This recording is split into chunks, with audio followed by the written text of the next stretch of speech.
Welcome back to In Pursuit 360. And today we're going to be going into kind of a more serious topic. And I actually had this is going to be a part one, part two.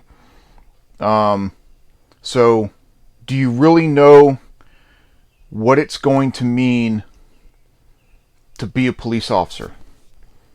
That's our topic for tonight. Do you understand what it truly means to be a police officer? Do you know what you're getting into? So that's what we're going to be talking about tonight. If you notice, not my normal cheery self, and you're going to find out why here in a second. But you really need to understand what this life is all about. Okay, so here we go. Let's get into it. All right. Once again, welcome back to In Pursuit 360.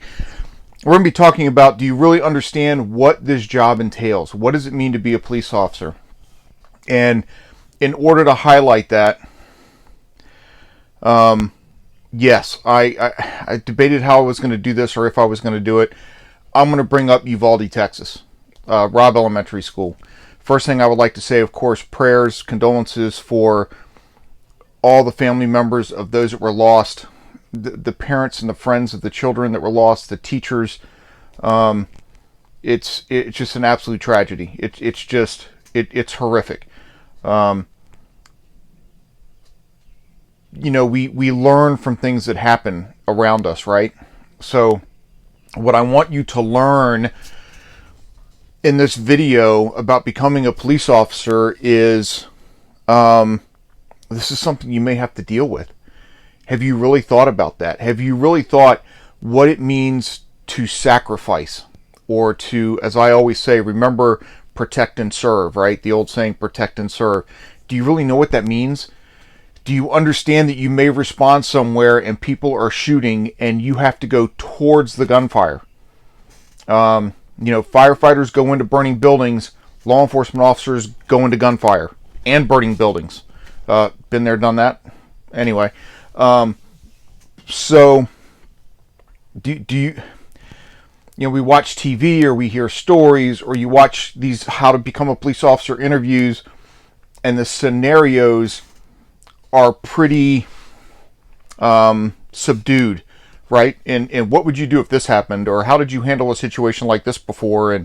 And it would be great if that's all law enforcement was going around solving simple disputes. But it's a dark place. It really is a very dark place. So think about your life up till now, or just whoever's out there that you may know.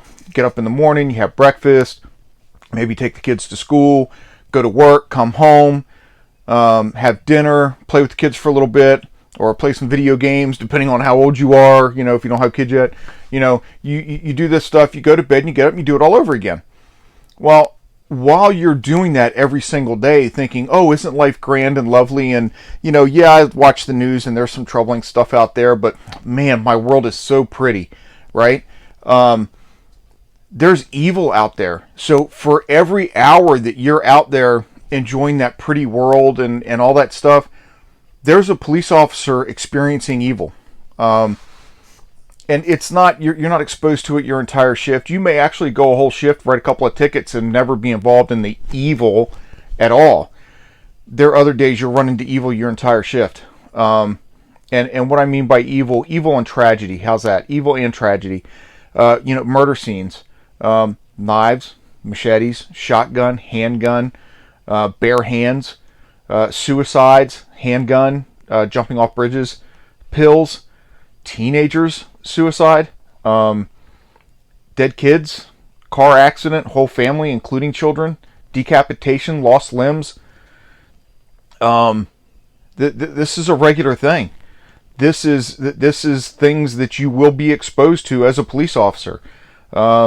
Even something as simple as just going on a regular, what we call a DOA, dead on arrival. Death on arrival. Anyway, dead on arrival. And we had the title unattended deaths. So an old person, home alone, or somebody has a heart attack and they're living alone, and then they get found. Well, if you find them within an hour or two, that's one thing. If you find them within a week, that could be something different. If you find them a month, it gets messy. So yeah, these are things that you're gonna have to deal with. This isn't like an option. Like, oh, dead on arrival. Yeah, no, I'm not going to take that. Go ahead and take that one. I don't want to see any dead people. Not an option. You're going to have to go. You're going to have to deal with these things, and you need to know it going into this career field that that's what it's going to be. And are you really able to handle that? There are things that you can do to help prepare yourself to process it.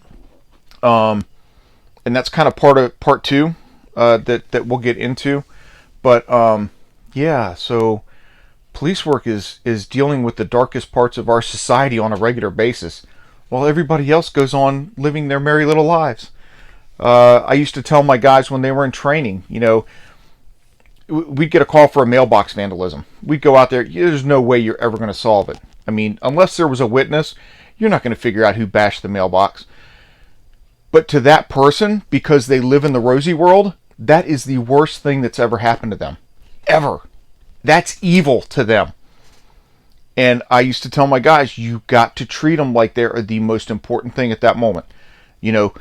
Take pictures of the tire prints. Take a casting of the tire print. If there's a stick laying there that you might get prints off of, it looks like that's what they used to bash the mailbox, then dust the stick for prints. Just make them feel that you are there for them and make them feel better. It's a mailbox vandalism. Who gives a crap? Go to Home Depot, spend $10, buy another one. But you can't tell people that, right? You can't tell people, yep, bashed your mailbox, nothing I can do for you. Have a good day, and leave. You got to write the report. You got to take down all the information. You got to snap some pictures. You got to make them feel better. But meanwhile, what they don't realize while you're sitting there trying to basically kiss their butt is that you just left a suicide that involved an 11-year-old who hung himself from a bunk bed. I was there for that too, and we did CPR, and it was long gone. But anyway, they don't know. They don't care. They don't care what you just went through. They're worried about their life, and you have to worry about their life. You have to worry about how upset they are and how insecure they now feel because they've been violated. Yes, it's only a mailbox, but they were still violated. And you have to take that death you just dealt with, or that gruesome scene, or leaving that car accident with dismembered people or crushed people or whatever, and now you have to deal with the mailbox vandalism. That's what you're getting into.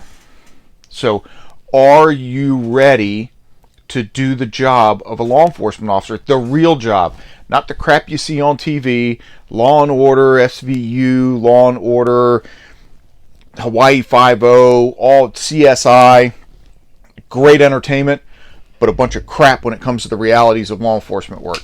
Okay? You want to see, I'll tell you what, this is funny, and I've said this before in another video. I'm waiting on somebody to comment back on this. You want to get an actual idea of what it's kind of like, minus the gruesomeness, right? Because of when the show was made. Go watch reruns of Adam 12. Go watch Adam 12. And some of the episodes that they're running, you'd swear that they're dealing with issues that are on the street today. Today! Adam 12.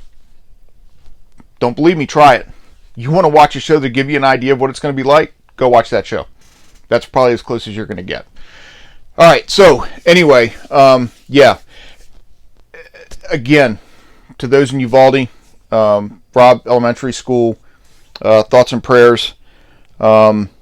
Please keep them in your hearts, and let's all work on together, trying to come up with an answer in how to deal with some of this stuff. To include just being aware of people around you, right? People you're around, people you may see on social media, odd comments that are being made, and I'm not telling you start calling red flag laws and all that other crap. What I'm saying is just be aware.